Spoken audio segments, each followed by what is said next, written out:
ఆవకాయ మన అందరిది, గోంగూర పచ్చడి మనదేలే.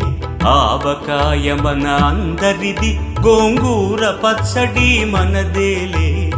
ఎందుకు పిజ్జాలెందుకు బర్గర్లెందుకు పాస్తాలింకెందుకులే. ఎందుకు పిజ్జాలెందుకు బర్గర్లెందుకు పాస్తాలింకెందుకులే. ఆవకాయ మన అందరిది, గోంగూర పచ్చడి మనదేలే.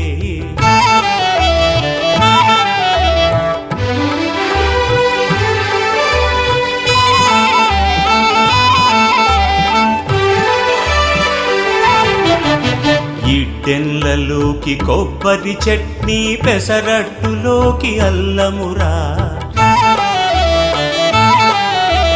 ఇడ్డెన్లలోకి కొబ్బరి చట్నీ, పెసరట్టు